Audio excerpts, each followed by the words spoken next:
Buen día, mi nombre es Luis Sauceda. Esta es mi tarea designada para la clase de Historia de Honduras y hoy les estaré introduciendo hacia el tema de la década de los 80 y los árboles de la globalización en Honduras. Comencemos. Bueno, a finales de 1970 y durante la década de 1980, la región centroamericana atravesó por una crisis política, social y económica. Un conjunto de factores internos agudizaron cómo la inequidad de la distribución de las riquezas, automatismo y de las élites políticas, tanto civiles como militares, generaron un ambiente de inestabilidad en la región, afectando las relaciones entre los países de la región.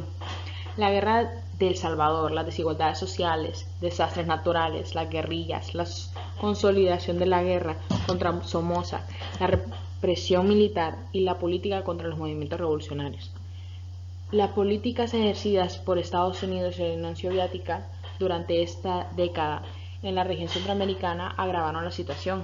Por eso, Honduras se convierte en una de las zonas de conversión de las potencias mundiales bajo la situación de la Guerra Fría, que ayudaron a que se desmintiera la región y que se agudizara la crisis social. La globalización comenzó a tener un impacto significativo en Honduras en la década de 1980, con la entrada de empresas multinacionales y el crecimiento del comercio internacional. Esto tuvo tanto efectos positivos como negativos en la economía y en la sociedad hondureña. Algunas de las generalidades de la época: en 1980 se comienza con la transición política hacia la democracia en Honduras. Finalmente se pudo dar inicio a un proceso gradual para regresar al orden constitucional y comenzar a reconstruir las instituciones democráticas y el Estado de Derecho. Estos se da luego de ser gobernados por los militares por 17 años, en los que solo hubo una breve pausa con un gobierno civil. Esta época comienza con el golpe de Estado de 1963 en contra del gobierno de Ramón Villeda Morales. También tenemos que durante esta época se vivió una crisis política y económica que resultó en una inequidad de la distribución de las riquezas y el autorismo de las élites políticas, lo que conllevó a una inestabilidad en el área centroamericana. Las potencias mundiales de Estados Unidos y la Unión Soviética ejercieron su política exterior durante la época de los 80 en la región centroamericana, y esto hizo que la situación política se agravara, y eso contribuyó a que se militarizara la región y que se creara una crisis social. También tenemos lo que son los factores internos de la crisis política y económica, entre ellos la guerra salvadoreña por el pueblo, el surgimiento de las guerrillas, la consolidación de las guerrillas sandinistas contra la Somoza, la crisis política a causa de los desastres naturales, las desigualdades sociales en Centroamérica, la represión militar y policial contra los movimientos revolucionarios. También tenemos que en Honduras ocurrieron diversos brotes revolucionarios, así como el desarrollo de medidas políticas de control impuestas por Estados Unidos en Honduras o el rompimiento del Mercosur en la década de 1970, que agudizaron los problemas económicos en Centroamérica. Por otro lado, tenemos lo que son los factores externos de la crisis política y económica. Entre ellos, pues encontramos la Guerra Fría, que fue entre los años de 1950 a 1980, entre ambos bloques de un mundo bipolar. También tenemos lo que surgió de la crisis política y económica. Por otro lado, tenemos lo que es el bloque socialista URSS, que esto pues dio resultado a que el socialismo como una solución de la desigualdad, o por otro lado, el socialismo como una solución al subdesarrollo. Como último, pero no menos importante, también destaca lo que es la intervención Estados Unidos con intervención directa y como un ejemplo de modelo cubano en América. También cabe destacar lo que son algunas consecuencias de la crisis política y económica. Entre ellos podemos nombrar aspectos económicos, políticos y fronterizos. Los aspectos económicos: se destaca la economía que se queda estancada, pues frena el desarrollo de la región. También tenemos lo que es la deuda externa de la región, que se incrementan las políticas armamentistas iniciadas por los bloques. Por otro lado, tenemos los aspectos políticos, que son las relaciones diplomáticas afectadas por las guerras entre Guatemala, El Salvador y Nicaragua. También tenemos la gran cantidad de muertos, mutilados y desaparecidos.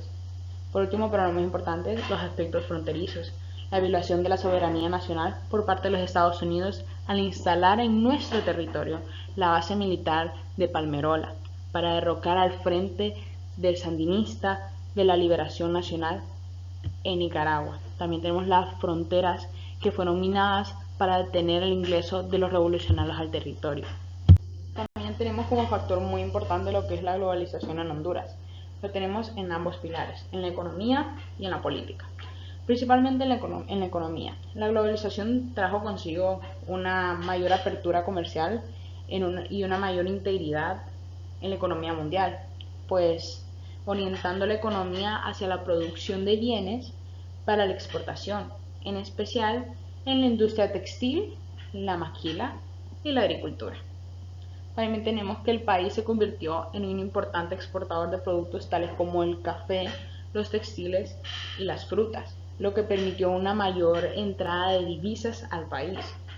Sin embargo, la globalización también implicó una mayor vulnerabilidad de la economía hondureña a las fluctuaciones del mercado internacional, lo que hizo evidente en las crisis económicas que surgieron en el país entre los años 90 y la década de los 2000. Por otro lado, tenemos en el aspecto político, pues el país se convirtió en un importante aliado de Estados Unidos en la región y se recibió apoyo financiero y militar para la lucha contra los movimientos guerrilleros en Centroamérica. Esto implicó una mayor militarización de la sociedad y un aumento de la violencia política. Por otro lado, la globalización también trajo consigo una mayor apertura política y una mayor participación ciudadana en la vida política del país. En los años libres y se inició un proceso de democratización en Honduras que permitió una mayor pluralidad política y la consolidación de la democracia. También tenemos lo que es el programa de ajuste estructural, entre sus siglas PAE, los programas de ajuste estructural de la economía, que fueron diseñados por los organismos financieros internacionales y están sustentados por el comercio exterior.